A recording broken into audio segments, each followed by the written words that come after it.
All right, you got to check this out. Representative Jasmine Crockett just shredded Donald Trump and revealed something incredibly interesting about his habitual golfing, especially during a time of crisis that he manufactured.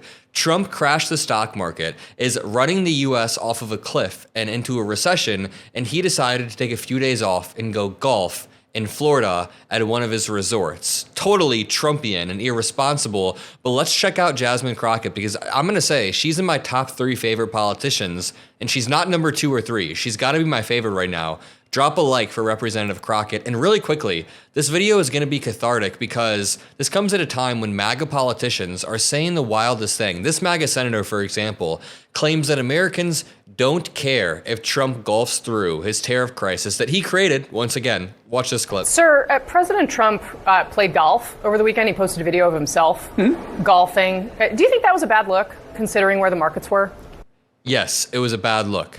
No, I don't think American people care that much. They understand that presidents relax on the weekends and get away. It doesn't mean that he wasn't talking on the phone when he was on the golf course or what. Let me know if you guys care in the comment section below. Let me know, yes, I care, or no, I don't. I'm assuming most people care that their 401ks are tanking. By the way, over half of Americans own a 401k in some form for their retirement. I'm sure that Americans care that this will lead directly to more unemployment, to higher prices, to inflation. Again, at midnight tonight, once the clock hits April 9th, Eastern time, then the tariffs fully go into effect. We may see higher prices literally tomorrow by the end of the week. But again, here's Jesse Waters saying that if this would have happened under Biden, and if Biden were golfing, he sarcastically says he wouldn't have covered it, but he's clearly being tongue-in-cheek. But if Biden was golfing during a stock market like this, I'm sure I wouldn't say a word. And now I'm not panicking, Dana, because I'm not looking. Okay. I haven't looked at my bank account.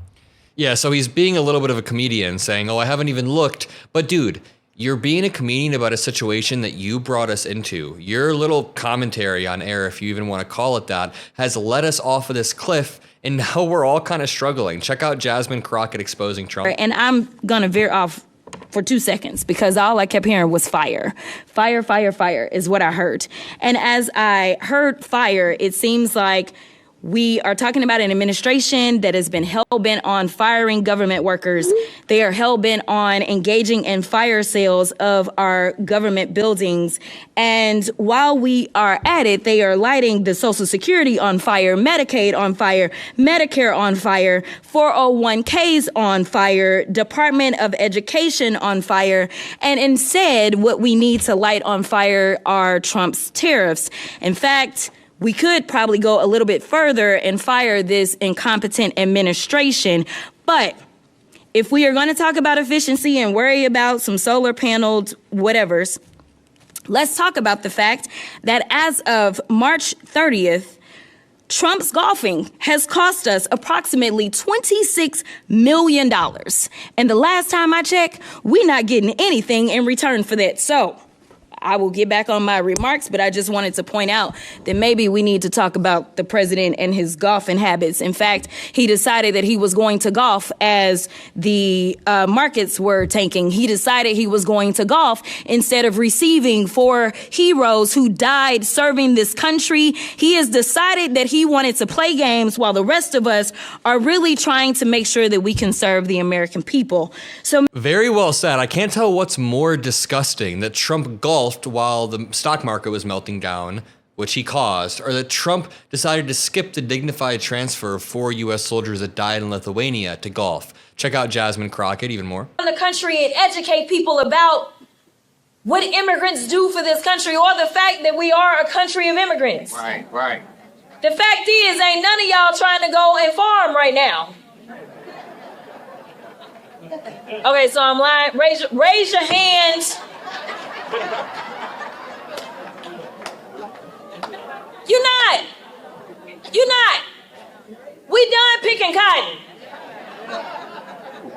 We are. You can't pay us enough to find a plantation.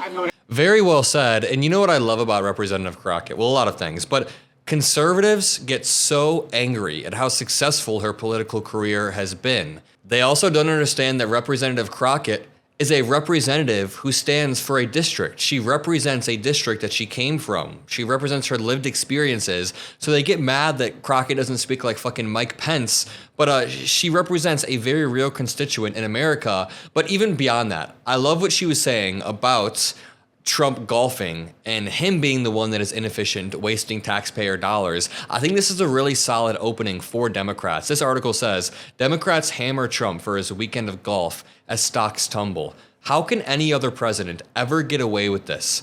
President Biden had a relatively solid economy when he left. I mean, we thought there was going to be a recession, but they stuck the soft landing at the Fed. And then President Biden, through his policies, helped recover the economy. And they still criticized him for going to the beach for a day. Meanwhile, Trump can cause a crash and then just wander off. But this is something we need to keep hammering home on. I'll talk about that more. Check out me chatting with Representative Crockett about a month back, because everything she said 30 days ago about tariffs and alliances still holds. There's one of those special elections because I wanted to get those 3 seats so the Democrats can control the House. Just know that it doesn't mean you're a Democrat.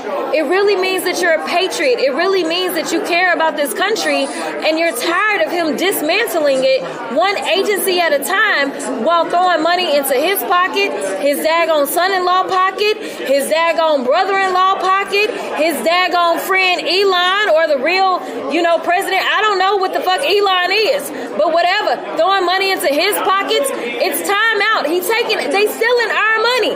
People that cannot afford food right now are going to have to carry everything on their backs and not have any Medicare, not have any Social Security, not have a way to put food on the table while they go off and have $60 million weddings like Bezos. And I explained, Bezos gonna have enough for the third wife because it's the same. And just to link everything back, while Trump goes on these $26 million golf trips, he's also going to do a $96 million birthday celebration, a military march in the street, is what reports say, which is wild. So Representative Crockett is a very compelling speaker. Let me play this for another second. Drop a like for her. Yeah, and Trump and Elon are completely insulated from all of the consequences of this, right? I mean, they're the richest people ever. Elon Musk is completely insulated from the consequences. I guess my final question to you relates to Ukraine. How did you read the Oval Office meeting between Zelensky and Trump? It was awful. I was embarrassed because it was the opposite of what diplomacy should look like. And when you start to talk about, I need people to recognize that it was a terrible display of what we saw, okay? Mm-hmm. But I need them to understand the greater implications and what our allies saw. Our allies saw was someone who's supposed to be an ally that is sitting there and bullying another ally and is then also trying to extort him for the minerals that they will need. Okay, the reason I wanted to play this part is because now we're seeing this on an even broader scale. Right now, Trump is trying to extort not only Ukraine for their minerals, but extort every single country across the globe, save Russia and North Korea for some reason. He's trying to extort every single country through the tariffs, and it's absolutely terrifying. No pun intended, terrifying. I'll leave it at that. Drop a like, subscribe. We are one of the fastest growing political channels on all of YouTube, and since I'm in my 20s and I'm Gen Z, I am currently the fastest growing Gen Zer in all of YouTube because of you guys, so thank you. Make sure you subscribe. Let's keep it going, and I'll see you in the next video. Peace out.